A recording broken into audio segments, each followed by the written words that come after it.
Bueno, muchas gracias a todos, a los organizadores, a Maura, a todos los asistentes por estar aquí en estas jornadas. Bueno, vamos a adentrarnos en los misterios del universo.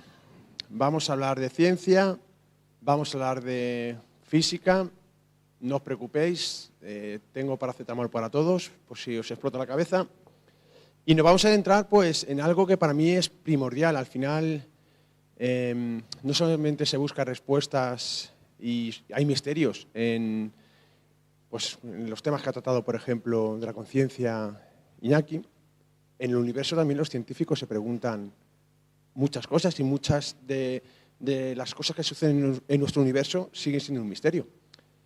Así que nos vamos a adentrar en este tema y para empezar, yo quiero que cuando salgáis después de esta ponencia y miréis al cielo, tengáis en cuenta que todas esas estrellas, planetas, galaxias, incluso el gas que podemos encontrar en el universo, si los pudiéramos ver todo, como miréis al cielo, ese firmamento, solo corresponde al 5% de la composición del universo. Solo el 5%. El resto es materia oscura y energía oscura.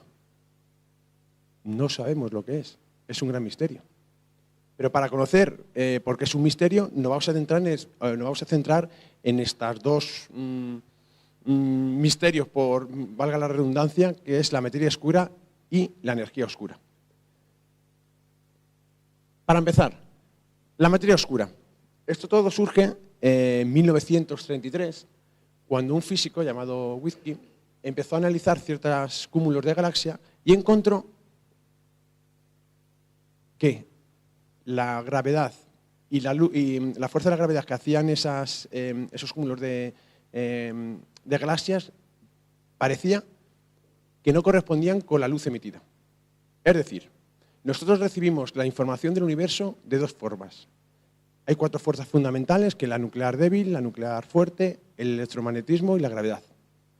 Del universo solamente recibimos información de 2 maneras. Por el electromagnetismo, es decir, la luz recibida, y por otro lado la recibimos por la gravedad, gracias ahora mismo a las ondas gravitacionales y por los efectos gravitatorios que hacen, por ejemplo, las galaxias o los planetas. Pues resulta que en 1933 ya se dieron cuenta que la información que recibíamos de la gravedad no correspondía con la luz emitida. Entonces, Wilkie lo llamó materia perdida. Lo llamó de esta manera materia perdida porque había más materia que no veíamos y que no estaba, que podría estar perdida, pero en verdad no es materia perdida, la materia está ahí. Luego ya en 1970, una astrofísica llamada Vera Rubin demostró y encontró una anomalía en la galaxia más cercana que tenemos de tamaño grande, que es Andrómeda, que está situada a 2,5 millones de distancia. Tenéis que tener en cuenta que estamos viendo ahora Andrómeda como era hace 2,5 millones de años. Y en esa galaxia se dio cuenta que observándola, el giro de la galaxia no correspondía como tendría que ser si no hubiese más materia que no observábamos. Entonces, tenemos que tener en cuenta, por ejemplo, esta galaxia. Imaginar que cogemos y esta galaxia contáramos todas las estrellas que vemos ahí. Y las contáramos una por una. Y las pesábamos. Y las pesamos. Si las pesamos, nos sale un valor que no corresponde con el valor que tendría que tener por sus efectos gravitatorios. A eso se le conoce como materia oscura. Actualmente, como habéis visto en la gráfica anterior, corresponde más o menos a un 63% de la composición del universo. Actualmente no tenemos ni idea de lo que es. Se han propuesto varias hipótesis y propuestas, como partículas, como los WIMPs, los neutralinos, pero actualmente desconocemos qué es justamente lo que hay. En las galaxias, que curiosamente envuelve a nuestra galaxia en forma de un halo, ahora mismo posiblemente lo tengamos por aquí, no sabemos lo que es, porque no emite ninguna luz, solamente conocemos su existencia por los efectos gravitatorios. Este es uno de los misterios que a los físicos más les tiene intrigado. Este y otro, el de la energía oscura.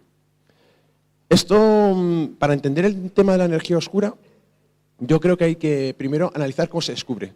Se descubre analizando un tipo de supernovas, que se llama supernovas 1A, que es un tipo de explosiones que son muy conocidas porque emiten un brillo en concreto. Un brillo en concreto porque es cuando una enana blanca va absorbiendo una compañera, una estrella que tiene compañera, va absorbiendo la materia de la otra, y las enanas blancas sabemos que tiene un límite que cuando supera ese límite pues se produce una supernova. ¿Por qué? Porque supera 1,5 veces la masa solar, y cuando tiene un tamaño y teniendo en cuenta esa masa, colapsan y explotan en un tipo de supernovas que se llaman 1A, que son muy buenas pues, para medir distancias. Para medir distancias os voy a comentar que hay varias formas de medir distancias en el universo. Tenemos una que se llama el paralaje. El paralaje es utilizado, si os dais cuenta, teniendo en cuenta cómo vemos el cielo cuando observéis un planeta, lo observamos y como podéis comprobar, lo observamos en este punto. Vamos a poner que lo tomamos en enero. Si luego posteriormente lo tomamos 6 meses posterior, es decir, que está en la órbita que realiza nuestro planeta alrededor de las estrellas, 6 meses posterior encontraremos a la Tierra ubicada justamente en la otra parte de la órbita. Y observaremos entonces la estrella desde otro punto. Haciendo trigonometría es fácil realizar el ángulo que ejerce justamente cuando lo vimos en enero, y cuando lo observamos también en diciembre, y conociendo la distancia que tenemos entre la Tierra y el Sol, podemos demostrar y encontrar, haciendo, al final, ya como os he dicho, trigonometría, podemos encontrar pues, la distancia a la que nos encontramos. Pero claro, el paralaje es bueno para objetos ubicados relativamente cerca, es decir, en nuestra galaxia. Y os preguntaréis, ¿y entonces cómo conocemos otras estrellas que están ubicadas mucho más lejos, en otros puntos del universo? Por lo otro, tenemos otro tipo de estrellas, que esto, por ejemplo, las podemos ya ubicar y ya separarnos y para medir distancias, por ejemplo, a nivel de nuestras galaxias más cercanas, como es Andrómeda, que son las cefeidas, que son un tipo de estrellas que emiten un tipo de luz muy particular, varían en su brillo de una forma muy particular. Entonces, conociendo su brillo, podemos conocer la distancia a la que están ubicadas. Y por último, tenemos ya las más, para medir distancias mucho más largas, tenemos a lo que son las supernovas, sobre todo las 1A, que es justamente, como os he dicho, la compañera que va absorbiendo materia y explota la enana blanca. ¿Por qué os explico esto? Porque los físicos se preguntaron en esa época si el universo se estaba expandiendo. Debido a la gravedad, pensaban que el universo hubo una expansión y que poco a poco, debido a la gravedad, debería haber una contracción. Pero observando este tipo de supernovas, se dieron cuenta que nuestro universo no se estaba contrayendo, sino todo lo contrario. Estaba en ese momento expandiéndose y además a una velocidad acelerada. Para que lo entendáis, si yo tiro el boli para arriba, por la gravedad termina cayendo para abajo. Es lo que pensaban los físicos. Pero de repente se dieron cuenta que es como si yo tirara el boli para arriba y en vez de caer para abajo, empezar a subir y cada vez más rápido. No sabemos lo que es y es lo que está haciendo actualmente que nuestro universo se esté expandiendo. Esto es importante porque depende. Lo que sale de energía oscura, tenemos nuestro final del universo. En un principio podíamos pensar que todas las estrellas se puedan, otra vez, debido a los efectos gravitatorios, se puedan al final reunir y volver a crear lo que se llama un Big Crunch, es decir, que al final se vaya acumulando toda la materia y pueda provocar otro hipotético Big Bang. Puede pasar también que esta materia oscura, esta energía oscura, lo que haga es que ya se mantenga constante, es decir, que se sigan acelerando las estrellas y las galaxias y ya no las podamos volver a ver. Tenéis que tener en cuenta, actualmente hay galaxias del universo que nunca más las volveremos a ver. Estamos recibiendo ahora mismo la luz de cómo eran hace a lo mejor 7.000, 8.000 millones de años. pero la luz de su evolución ya no vamos a verla nunca más. ¿Por qué? Porque ya se están alejando más rápido que la luz. Es decir, que la luz que nos llega a nosotros nunca vamos a recibirla. Y por otro lado tenemos ya que la energía oscura adquiera y se acelere todavía más el universo. Eso llegará un momento en que incluso nuestros átomos, nuestros cuerpos se pueden desprender. Es decir, depende de lo que sea la energía oscura, tenemos el final del universo. Y de una manera, como el Big Rip, de una manera catastrófica. Es decir, hasta los planetas se irían desintegrando poco a poco, se irían separando. Por eso la importancia de adivinar, y hay muchos estudios relacionados con ello, y muchas investigaciones, y muchos... la importancia de la ciencia en buscar respuestas en estas cosas, porque depende también el conocer cómo puede ser nuestro final. Y el tema de la energía oscura es uno de los temas pues, más estudiados y que más se están haciendo estudios gracias a los conocimientos que actualmente, gracias a la tecnología, tenemos del universo. Pero es importantísimo. Por eso yo creo que estos dos primeros misterios, para mí, son primordiales de entender, porque al final corresponde al 95% de la composición del universo. Tenemos otro de los grandes misterios que actualmente tiene la ciencia. Me refiero a la gravedad cuántica. Antes os he dicho que existen 4 fuerzas fundamentales: la gravedad, el electromagnetismo, la nuclear débil y la nuclear fuerte. Pues resulta que todas ellas son muy parecidas, menos una: la gravedad. Fíjate que podemos pensar que la gravedad la tenemos muy conocida, pues resulta que la gravedad a nivel cuántico es la más desconocida. Y de ahí dependen muchas de las leyes y los conocimientos que pueda tener la física si se descubre en un futuro. Pues imaginar las 4 fuerzas que os he dicho, os he dicho que son muy parecidas. Imaginaros que doy de valor a la gravedad un 1, o las otras fuerzas son un 1 seguido de media de unos 28 o 29 ceros, más fuertes que la gravedad. Y eso que pensamos que la gravedad atrae a todo y que... Sí, pero es muy débil. Tan débil que posiblemente, para actualmente conocer qué efectos tiene la gravedad a nivel cuántico, posiblemente necesitaríamos un acelerador de partículas pues del tamaño casi del sistema solar. Para que os hagáis una idea de la importancia de la gravedad cuántica. ¿Por qué? Porque con esto podríamos resolver muchos problemas. Entonces los físicos pensaron, oye, pues ¿cómo podemos tratar este tema? No podemos crear un acelerador de partículas tan grande. Y entonces los físicos, pues, como siempre, se busca respuesta y cada uno busca respuesta desde cómo puede entender dónde la puede encontrar. Entonces tenemos unos físicos que dijeron, oye, a mí me parece que conocemos muy bien las otras 3 fuerzas y hemos llamado un modelo que se llama el modelo estándar, que explica, y además es el más certero, en el que explica perfectamente la nuclear fuerte, la nuclear débil y el electromagnetismo, y la conocimos perfectamente. Digo, ¿y por qué no creamos una teoría o una hipótesis donde abarque también a la gravedad? ¿Sabéis cómo surge con ese pensamiento? Lo que surge, que a lo mejor os suena mucho. Eso es, la teoría de las supercuerdas. Así surge la teoría de las supercuerdas. Pero por otro lado, otros físicos dijeron, oye, si conocemos muy bien el mundo de la mecánica cuántica, y el mundo del macrocosmos, como es la relatividad, ¿por qué no unimos las dos? De lo que conocemos ya. Y así surge la gravedad cuántica de bucles o la gravedad cuántica de lazos. Voy a hacer un paréntesis,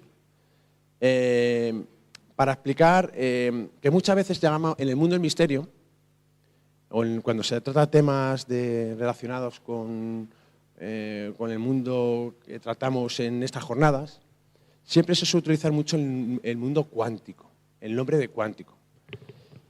En cuántica habéis oído seguramente muchas veces hablar es que el observador modifica la realidad. ¿El observador modifica la realidad? Bueno, es un sesgo. Lo que se produce, mira, cuando hablamos del el experimento de la doble rendija, que cuando el observador lo observa, cuando hay un observador modifica cómo actúan las partículas, si son ondas o son partículas, tenéis que tener en cuenta que el observador hubiera hecho lo mismo que un garbanzo, que un boli, que una botella de agua. ¿Por qué? Porque lo que interfiere es el sistema macroscópico. Es lo que se llama en física la de coherencia cuántica. Cualquier sistema cuántico que esté relacionado con un sistema macroscópico, ya puede ser un observador, un garbanzo o un boli, como he dicho, se produce esa decoherencia cuántica. Entonces, decir que el observador modifica la realidad es un sesgo. Puede ser un observador como podría haber sido la máquina que está grabando o podría haber sido el propio boli. Por lo tanto, cuando escuchéis que hay términos como sanación cuántica o esas palabras que siempre utiliza el cuántico, tenéis que tener en cuenta que en ciencia, el mundo de la cuántica solo funciona con partículas individuales. Nuestro cerebro es un sistema macroscópico. Se produce una decoherencia cuántica. Por eso nosotros no hacemos saltos cuánticos, ni hacemos entrelazamientos cuánticos, porque somos un sistema macroscópico y las leyes funcionan como el mundo clásico. Eso creo que es importante, que siempre me gusta recalcar para buscar respuestas. Evidentemente, muchas veces nos acercamos al mundo cuántico porque es lo desconocido. Y queda muchas veces, pues, oye, y es un nombre chulo también. Y muchas veces lo aprovechamos para utilizar esos términos que en física, en verdad, un sistema cuántico con un sistema macroscópico, recordadlo siempre, se produce la decoherencia cuántica y las leyes funcionan como el mundo clásico. Entonces, como os he comentado, esas dos luchas de buscar la gravedad cuántica, pues lo encontramos en las dos fuerzas, que hay una lucha entre ellas, que son la teoría de las supercuerdas, que a mí no me gusta llamar la teoría de supercuerdas, me gusta llamarla hipótesis de supercuerdas, porque todavía no está comprobado, y en la que trata a las partículas que están formadas por pequeñas cuerdas, que depende de la vibración, por dar unas partículas u otras, y por otro lado tenemos la gravedad cuántica de bucles, en la que dice que el espacio-tiempo está formado por pequeñitos átomos de espacio-tiempo, y a través de juntar la mecánica cuántica y la relatividad, pues surge esta teoría. Los conocéis, los agujeros negros. Los agujeros negros, otro de los enigmas del universo. Si os pregunto qué es un agujero negro y qué características tiene, ¿qué pensaréis que es un agujero negro? ¿Un lugar donde nada puede escapar? Entra y no sale, bien. ¿Y por qué no sale? Bueno, pues para eso tenemos que tener en cuenta una cosa que es importante. Más que nada sale y por qué no sale. Tenemos que tener un concepto que es la velocidad de escape.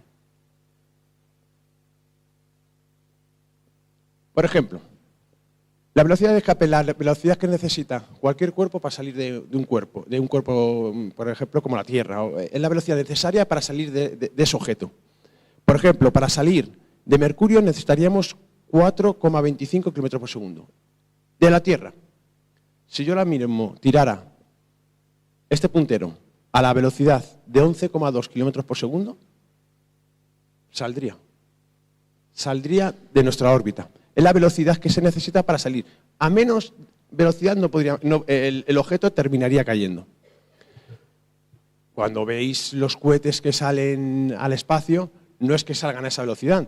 Lo que utilizan son propulsores que mantienen la velocidad constante y no necesitan esa velocidad. Simplemente es desde cero. Para salir necesitamos una velocidad que se llama velocidad de escape. Eso es importante porque dependiendo del objeto, contra más masivo sea, pues más velocidad de escape tendrá. Por ejemplo, Júpiter necesita casi 60 km por segundo para salir. ¿Qué pasa en los agujeros negros? En los agujeros negros lo que pasa es que la velocidad de escape superaría la velocidad de la luz. Por lo tanto, cualquier objeto que caiga en su interior ya no puede salir, porque la velocidad de escape necesaria para salir tendría que superar la velocidad de la luz, y eso es imposible. Eso tenéis que tener en cuenta el concepto de velocidad de escape para entender lo que es un agujero negro. Un agujero negro es que la luz no puede escapar. ¿Por qué?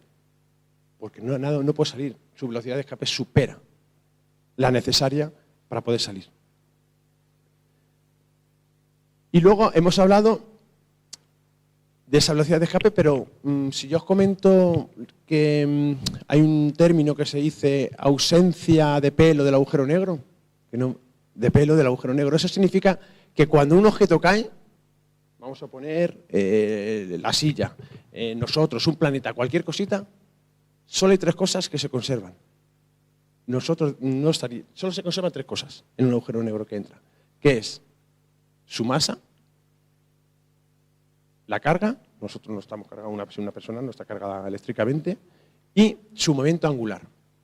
¿Qué es el momento angular? La conservación del momento angular. Otro pequeño paréntesis que es muy divertido, además de entender el concepto de momento angular. Imaginaros Marte, y de repente sabemos que está girando sobre sí mismo. Imaginaros que de repente explota. Entonces un trocito iría para un lado, otro trocito para otro trocito para otro. Uno giraría a la izquierda, otro giraría a la derecha.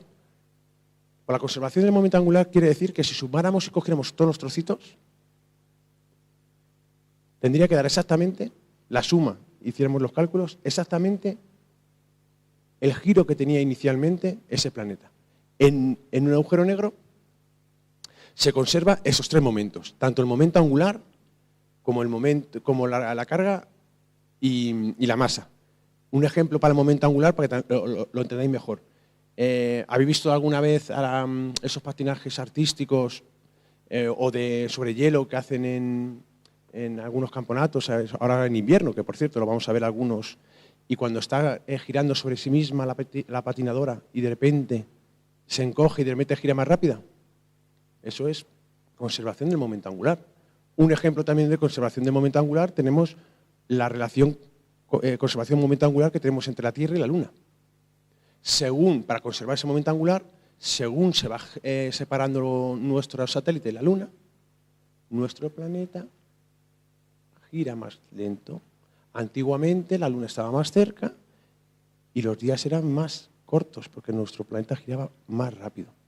Pues en los agujeros negros, ya haciendo este pequeño inciso para que entendáis lo que es el momento angular, tenemos 4 tipos de agujeros negros posibles. Pero solamente uno es el que puede haber en el universo. Bueno, puede haber 2, pero tendría que ser con mucha casualidad. Tenemos un agujero negro sin rotación ni carga, que se llama el agujero negro de Schwarzschild.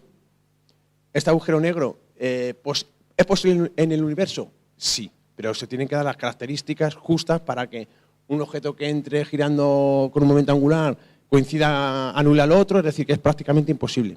Luego tenemos un agujero negro que se llama de Kerr, que es con rotación, que posiblemente son todos los que observamos en nuestro universo. ¿Cuántos agujeros negros creéis que hay en nuestra galaxia? Tenemos un agujero negro supermasivo, pero tenemos otros pequeños agujeros negros. Es un agujero negro, lo que está en el centro de la galaxia es un agujero negro, pero tenemos otros agujeros negros que se llaman de masa estelar, del tamaño, de pequeños planetas, como la Luna. Hay agujeros negros del tamaño de la Luna, que están ahora mismo miles de ellos en nuestra galaxia, ocultos entre nosotros. Incluso se han propuesto agujeros negros, microagujeros negros del tamaño de esta maceta. ¿Habéis oído hablar alguna del planeta 9? Ese planeta Herculebus o ese planeta o el planeta X. Bueno, pues un hipotético planeta que está un poquito más allá se cree que por las alteraciones gravitacionales que existen más allá de Neptuno, se cree que es un objeto que está alterando todo ello y lo llaman planeta X, otros inventan nombres incluso algunos lo relacionan con Nibiru, de los Anunnaki, cosas de esas, lo relacionan con muchas cosas. Pues haciendo cálculos, se ha propuesto algunos físicos que podría ser un agujero negro, un microagujero negro, y sería de este tamaño, pero que tendría una masa superior a la de nuestro planeta. Imaginaros toda la masa de nuestro planeta reducida en un espacio como esto. Si nuestro planeta fuese un agujero negro, tendría un tamaño de 3 centímetros. No llegaría ni a 3 centímetros, mucho menos. Todo reducido en eso. De 3 centímetros sería nuestro planeta.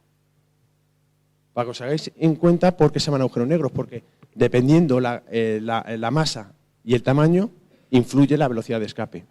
Luego tenemos otro tipo de agujero negro, que es el que no tiene rotación y tiene carga. Estos agujeros negros no pueden existir porque se producen anomalías, se produce una singularidad desnuda, es decir, que no hay un horizonte de sucesos. Es decir, nosotros, una vez que entramos en un agujero negro, ya no podemos observar lo que hay más allá.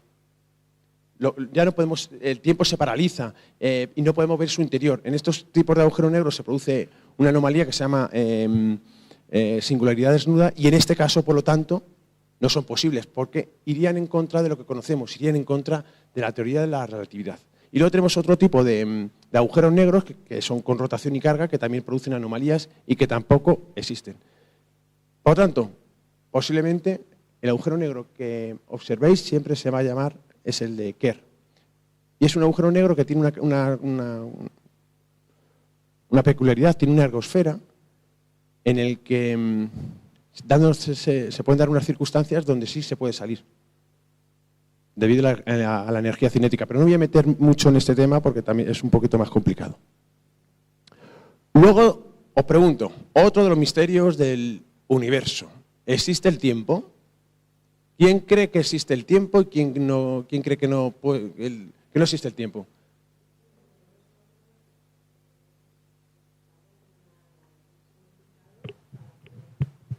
Vale, no existe el tiempo. ¿Alguno cree también que existe el tiempo? Por aquí tenemos gente que dice que no existe el tiempo. Otros dicen que existe el tiempo. Bueno, pues otra de las preguntas que los físicos exactamente, evidentemente, a nivel físico, los físicos utilizan el concepto de tiempo, ahí sí que existe. Pero luego, muchas de las cosas que suceden en el universo y con nuestra experiencia no tienen ninguna relación con el tiempo que entendemos. Y ahora es cuando preparo el paracetamol para que nos explote un poquito más la cabeza.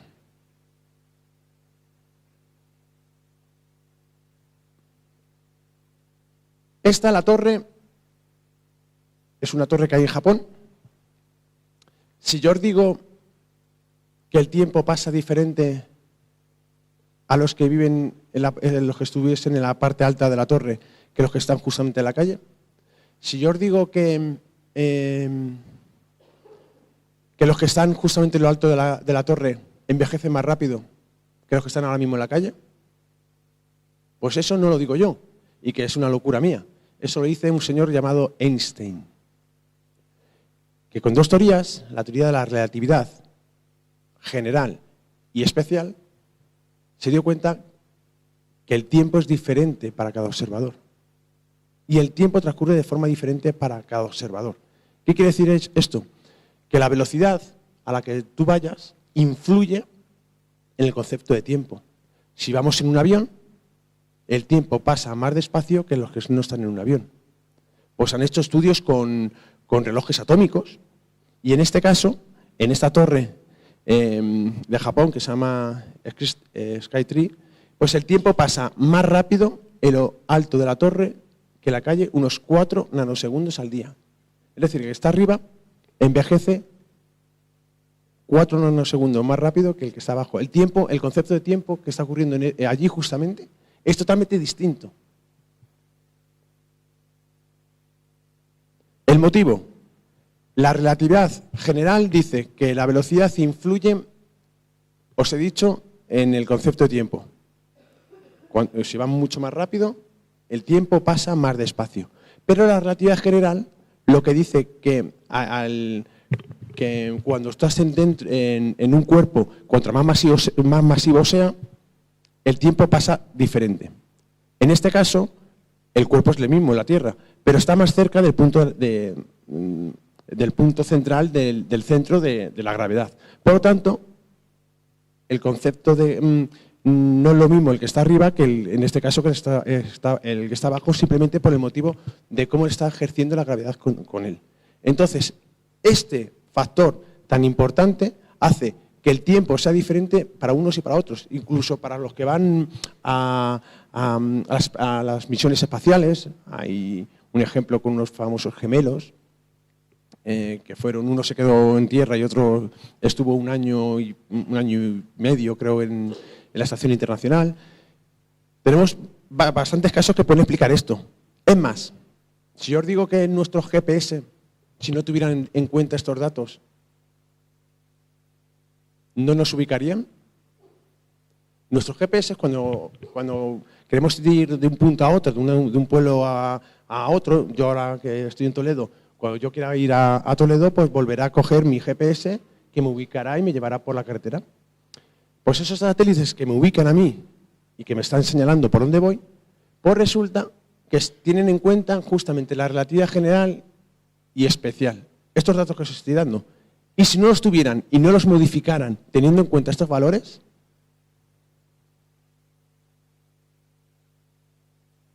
el error en la determinación de posición sería de 11 kilómetros al día. Es decir, nunca nos ubicarían. Nunca podríamos estar viajando con GPS. Pero gracias a que los físicos utilizan a la velocidad a la que están viajando estos satélites, tienen una velocidad, calculan la velocidad que están viajando, cuánto alteraría, cuándo se modifica el concepto de tiempo respecto a los que estamos en la Tierra, y teniendo en cuenta que está en un punto también alto, hacen una media, teniendo en cuenta tanto la relatividad general como la especial, los recalculan para que nosotros podamos viajar. Si no lo recalcularan de esa forma, no podríamos viajar por GPS. No podríamos. Para que entendáis el concepto de tiempo. ¿Habéis visto la película Interestelar? Cuando van a ese planeta y pasan unas horas, se han pasado, no me acuerdo cuándo se habían pasado, 30 años o 20 años. Era, creo, si no recuerdo mal, era por cada hora era 7 años. 7 años en ese planeta. ¿Por qué? Porque estaba ese planeta cerca de un agujero negro, que era Gargantúa, y los de la nave estaban fuera. El concepto de tiempo pasó diferente y actualmente, ahora mismo, pues al estar en la planta baja, estamos envejeciendo tranquilos, más despacio. Así que no os preocupéis. Menos mal que no lo hemos hecho en la planta arriba. Porque luego me echaría la bronca, que es que envejeció más rápido. Pero luego, respecto al tiempo, tenemos más preguntas. ¿El tiempo es continuo o discontinuo? ¿Se puede entender el tiempo?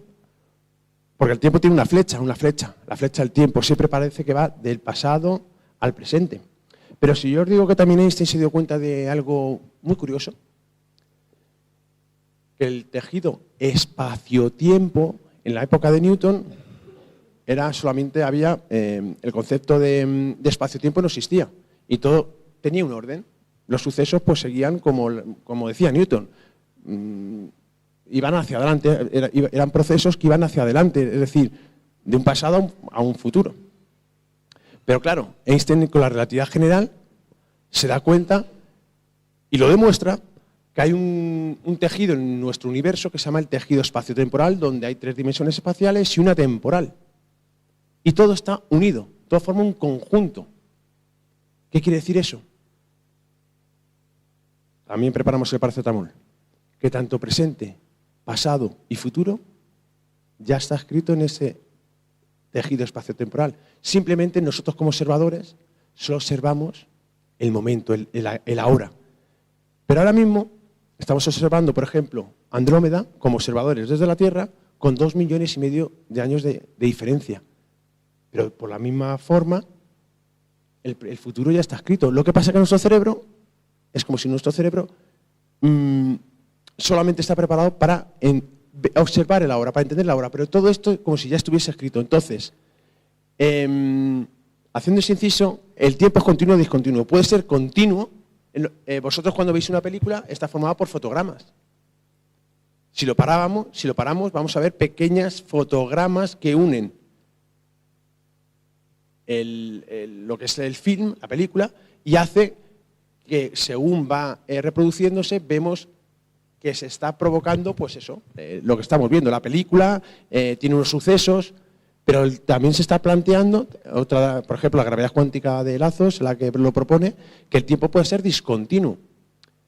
Actualmente las investigaciones que se han realizado al respecto, pues parece que no, porque debería dejar una señal, una marca en la luz electromagnética y de momento no se ha encontrado nada. Pero que tengáis en cuenta que también es otra de las preguntas que nos podemos hacer. Y evidentemente, os he dicho que existen 3 dimensiones espaciales y una temporal. Y os pregunto yo, ¿y si tuviesen más dimensiones el tiempo? Es decir, ahora parece que solo tiene una dimensión. Y vamos a llamarla con una flecha del tiempo, es hacia el futuro. Pero imaginaros que el tiempo tuviese más dimensiones. Para hacernos una idea. Una dimensión sería un punto. 2 dimensiones serían izquierda, derecha, y 3 dimensiones, es decir, ya también la altura. Pues imaginaros que el tiempo tuviese más dimensiones.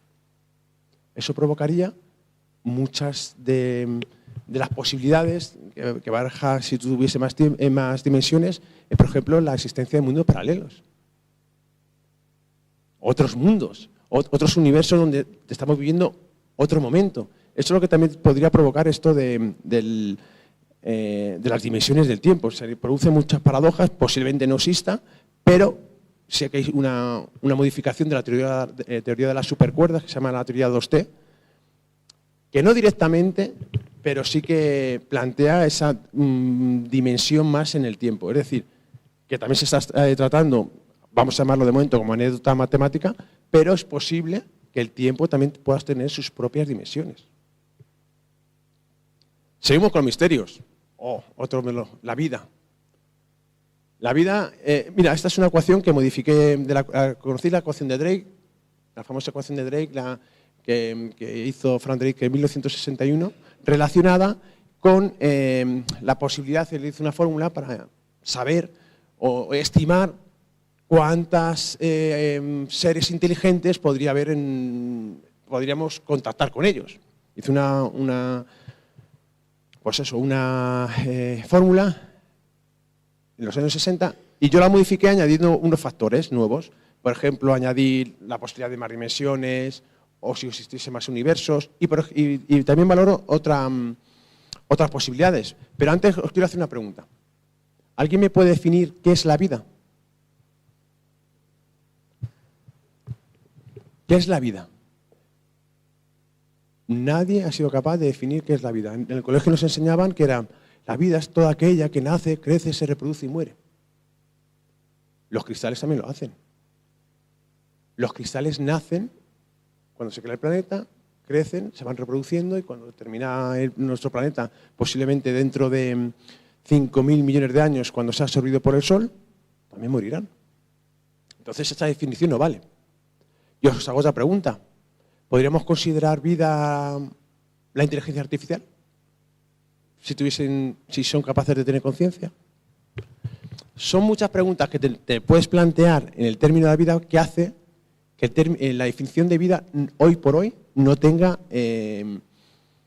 pues una definición exacta. Nadie sabe lo que es la vida. Nadie puede definir. Sabemos lo que es la vida, pero no podemos definirla.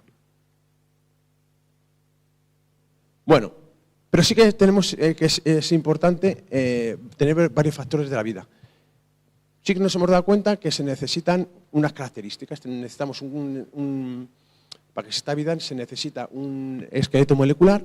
En la Tierra, en la vida, en nuestro planeta, es el carbono. Pero podría haber sido otro elemento químico en vez del carbono. Por ejemplo, el silicio. Lo importante es que sean enlaces covalentes. Si yo os digo, por ejemplo, porque a lo mejor aquí está el carbono y está basado en otro componente, os voy a poner un ejemplo. CO2. El CO2, sabemos que es un gas. Y vamos a cambiar el símbolo y vamos a utilizar el silicio. SiO2. Serían por ejemplo, el cuarzo. Es decir, uno es gas y otro es sólido. La importancia también de la vida surge también cuando hay un disolvente. Es decir, aquí el disolvente es el agua.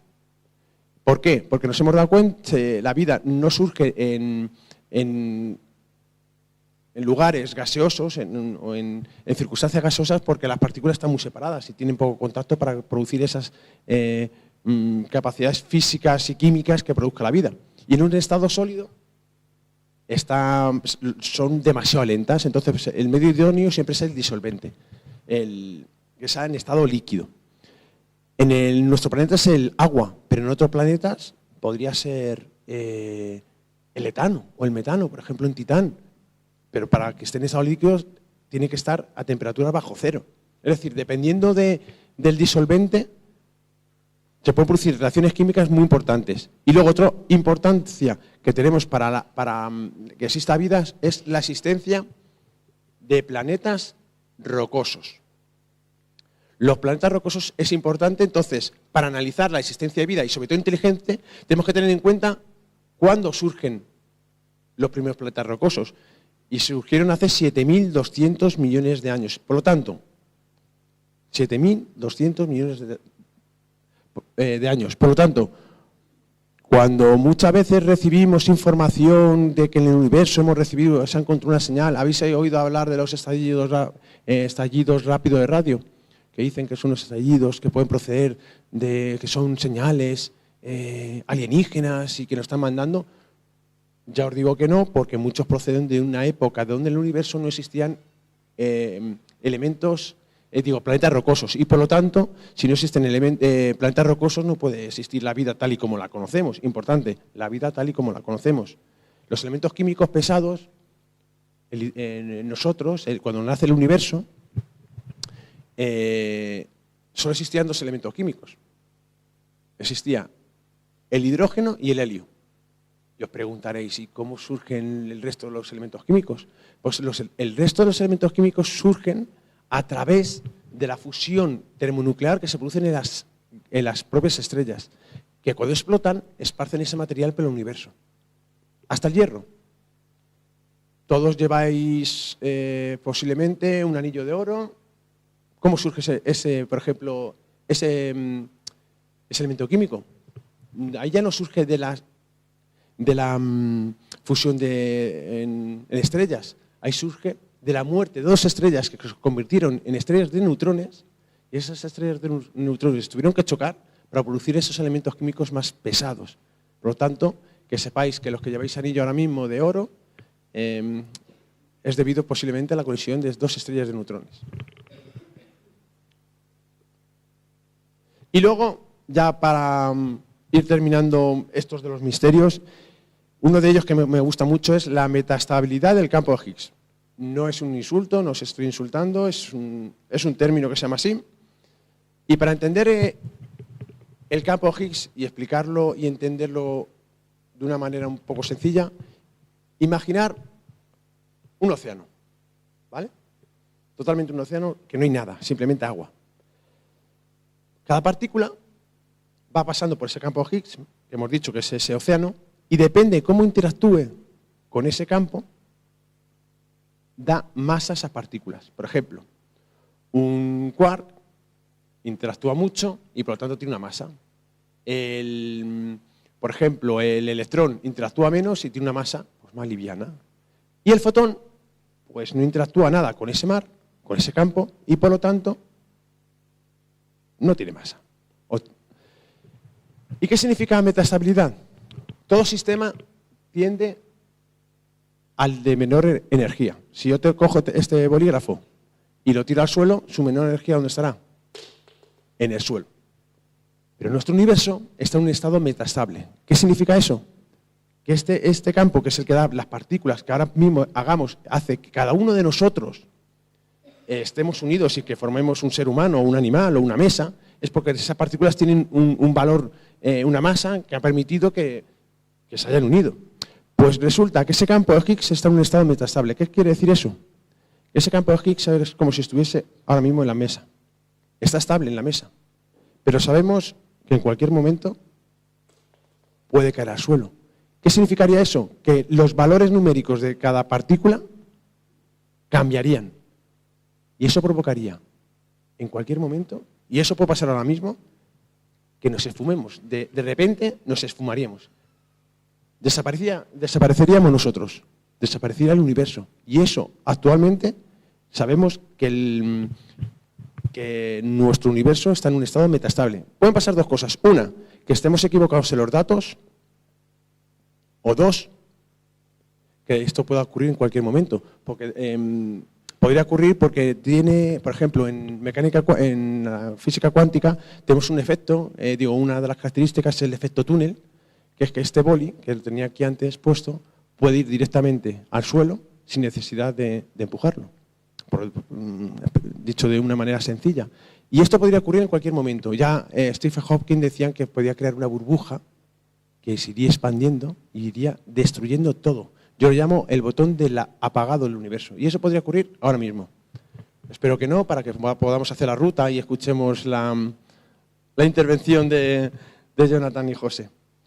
Y luego, pues ya para terminar, porque no sé cuánto llevo, que ¿voy bien?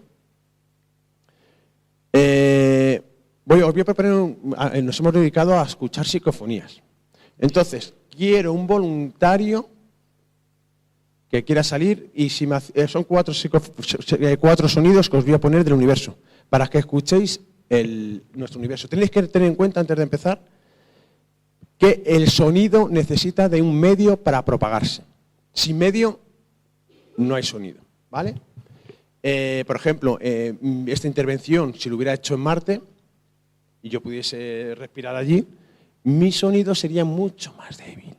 Pero en cambio, si lo hiciese en Venus, que tiene una atmósfera muy densa, parecería que estaría gritando. Es decir, que el sonido depende del medio para propagarse. ¿Cómo se capta luego, por ejemplo, el sonido? ¿Cómo lo hacemos audibles por ejemplo, cuando escuchamos una emisora de radio? Pues envían ondas de radio, que tenemos el medio que utilizamos para recibirlo, es nuestra radio, que está preparada para recibir esta información y codificar esas ondas de radio en sonido audible para el ser humano. Pues lo que vamos a recibir son ondas de radio. Tenemos que tener en cuenta que en el universo existen ondas de radio, infrarrojos, luz visible, ultravioleta y rayo gamma. Nosotros solamente, nuestros ojos son capaces de ver el espectro visible. Si toda esta sala hacemos en línea recta un esquemita y analizamos cuánto es el espectro visible, sería una longitud así, muy pequeñita. El resto son ondas de radio, rayo gamma, todas esas variantes del espectro electromagnético. Y las ondas de radio son las que tienen las ondas más grandes. Las más pequeñitas serían los rayos gamma, que por eso son los más energéticos. Bueno, pues recibimos información del universo también de esas ondas de radio que viajan a la velocidad de la luz y luego los científicos las transforman en sonido audible para el ser humano. Entonces, ¿algún voluntario para jugar a ver si las adivina? Y si acierta 3 de las 4, le regalo un libro. Un aplauso para ella. Te voy a ayudar. Tienes 3 comodines. Tienes el comodín de la llamada, que puedes llamar al ponente. Tienes el comodín del público. Vamos a escucharlo. Sí. Ahí. No va a hacer... Bueno, ¿qué crees que es esto?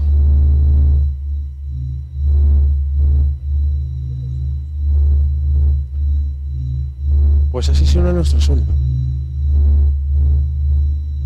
Nuestra estrella, de esta forma. Estamos recibiendo las emisiones las llamaradas solares. ¿Así suena? Sí, correcto. Vamos a pasar al siguiente.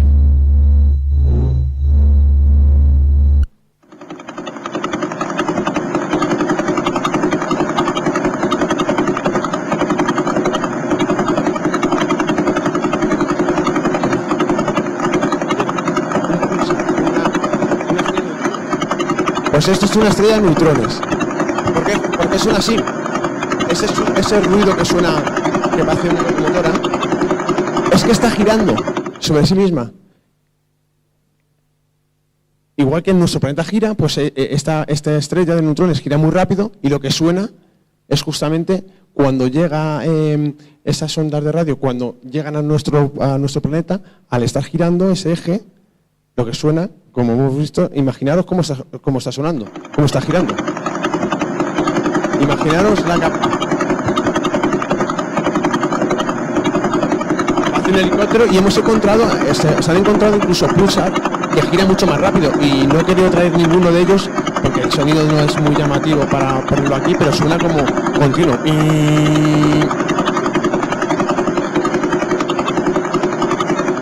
Vale.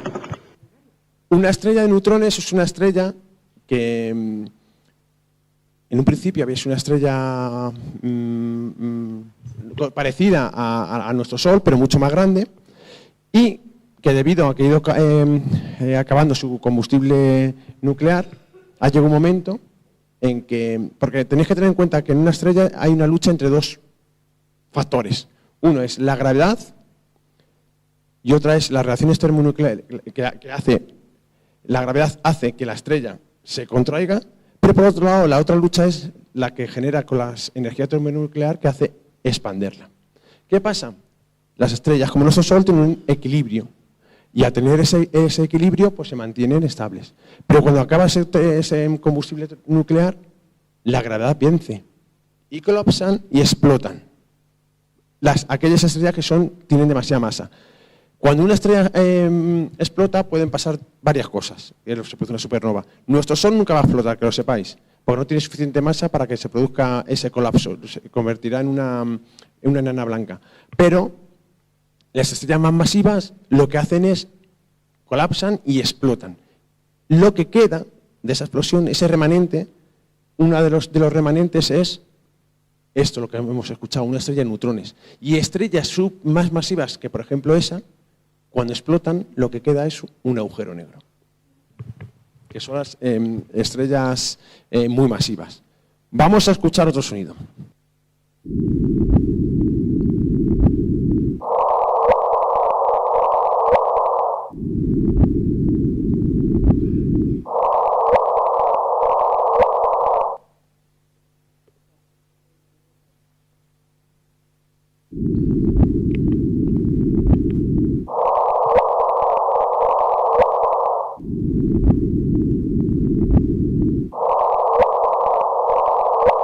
Antes os he dicho que se recibía la información de dos formas, de la luz electromagnética del universo y la otra era la gravedad. Lo que estamos escuchando son las ondas gravitacionales, puestas para que la podamos escuchar. No, las ondas gravitacionales son...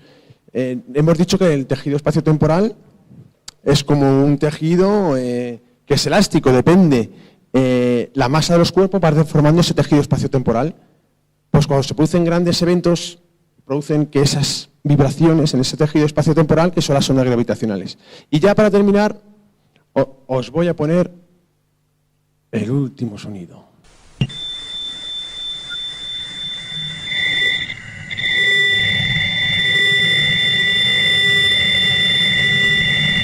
Esta es la señal que más ha impactado a los científicos en el siglo pasado. Y se pensó, y algunos ya piensan, que es una señal extraterrestre. Es la llamada señal WOW. Esta es la señal que se recibió, que se pensaba que era. Esta es la señal WOW.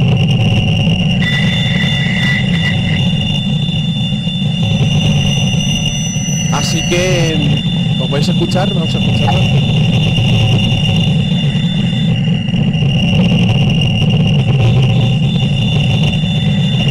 Esto lo recogió unos radiotelescopios y cuando señalaron y la vieron numéricamente, El científico puso, wow, ¿qué es esto? Y por eso se llama la señal wow. Así que yo creo que, yo siempre digo que al final en la búsqueda de respuestas también se tiene que premiar el esfuerzo. Así que muchas gracias por tu esfuerzo y por supuesto te has ganado el libro. Te has ganado el libro. No sabía que tenía premio. Hombre, te lo dije. Así que si hay alguno de los de la organización del Refugio de la Noche Oscura, le dais un librito del refugio. Así que muchas gracias. Yo no sé si vamos bien de tiempo, por si queréis hacer alguna pregunta o tenéis alguna curiosidad sobre el universo o sobre cómo conocemos su masa. Bien. Su masa no, lo que hay dentro no lo podemos saber. Pero su masa sí, por los efectos gravitatorios que realiza con el resto de los cuerpos. Igual que sabemos las masas de otros planetas, también por la luz que recibimos, por sus efectos gravitatorios con otros cuerpos celestes. Es decir, que sabemos, por ejemplo, que en el agujero negro supermasivo de nuestro centro solar, de nuestra galaxia, tiene una masa de 2,5 millones de masas solares, es decir, 2,5 veces la masa de nuestro Sol. Y los conocemos gracias a los efectos gravitatorios que ejercen con el resto de los cuerpos, entre otras cosas, evidentemente. Sí, bueno, se ha valorado, estrellas desde que, por ejemplo, como las cefeidas, que en un principio se pensaban que eran faros o extraterrestres, porque tienen un brillo, una variabilidad de brillo constante muy peculiar. Luego ha habido otras estrellas, ahora como que recuerde yo, que también tenía como épocas, vamos a llamarlo entre comillas, de apagado y de encendido, que se pensaba que podía ser ocultado por una civilización extraterrestre porque tenían grandes estructuras. Ahí se barajó la hipótesis que tuviese una esfera de Dyson. Una esfera de Dyson es una manera hipotética que propusieron de recoger energía a una civilización avanzada de su Sol de una manera más eficiente. Entonces recogía con una esfera la energía solar de su planeta y claro, tendría unas características y entonces en el brillo que recibimos pues se vería alterado. Entonces barajaron esa posibilidad. Se han barajado varias posibilidades. Tenemos que tener en cuenta que muchos de los planetas que hoy por hoy conocemos un montonazo de su existencia, muchos de esos planetas los conocemos muchas veces no porque los veamos físicamente, sino por métodos indirectos. Por ejemplo, el tránsito, que es uno de los métodos que se utiliza para detectar planetas, y no se le ve. ¿Cómo se detecta el tránsito? Un planeta tiene demasiada luz y cuando pasa un pequeñito planeta, vemos que ha reducido en un 0,001 su luminosidad y por lo tanto sabemos que está pasando algo ahí. Un satélite, un planeta, y es como recibimos los datos del universo, casi siempre con métodos indirectos. ¿Alguno necesita, antes de terminar, el paracetamol? ¿No ha hecho falta? ¿No ha hecho falta? Bueno, pues sobre todo, muchas gracias por escuchar estos misterios del universo, que muchas de las preguntas que posiblemente nos hacemos aquí en los temas que, por ejemplo, lo vais a tratar, están mucho relacionados al final en la búsqueda en la ciencia y, evidentemente, en estas cosas que os cuento, que también los científicos también se preguntan cosas y aquí tenemos un ejemplo. Así que muchísimas gracias.